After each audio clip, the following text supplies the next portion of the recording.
উপস্থিত রয়েছে, কিন্তু সমস্যা হচ্ছে আমাদের কেউ কখনো বলেনি যে কিভাবে এই শক্তিকে আমরা জাগ্রত করবো। সীমাতাজি প্রথম এরকম মাস রিয়ালাইজেশন, আমাদের মতো সাধারণ মানুষেরা এই শক্তি জাগ্রত হলে যে আনন্দ পেতে পারি, যে শীতল অনুভূতি পেতে পারি আমাদের মাথায় এবং হাতের দুটি তালুতে, সেই অনুভব আমরা করব কেউ কখনো বলেনি, কেউ কোনোদিন বলেনি। এর আগে যারা যত অবতার এসেছেন তারা তারা করেছেন, একজন দুজন এরকম ভাবে করেছেন, কিন্তু এরকম আমাদের মতো আপনারা ভিডিওতে গিয়ে পরে বাড়ি গিয়ে দেখবেন ইউটিউবে সীমাতাজি গোটা একটা স্টেডিয়ামকে রিয়ালাইজেশন দিচ্ছে। এটাকে বলা হয় এই প্রক্রিয়াটা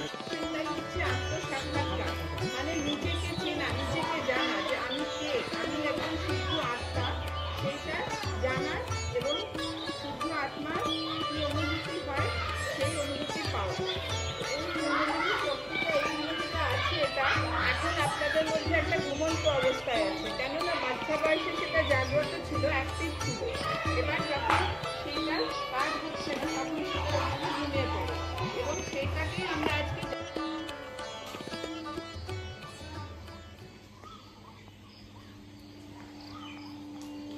চোখ বন্ধই থাকবে। আমরা এই মুহূর্তটা কোনো কিচ্ছু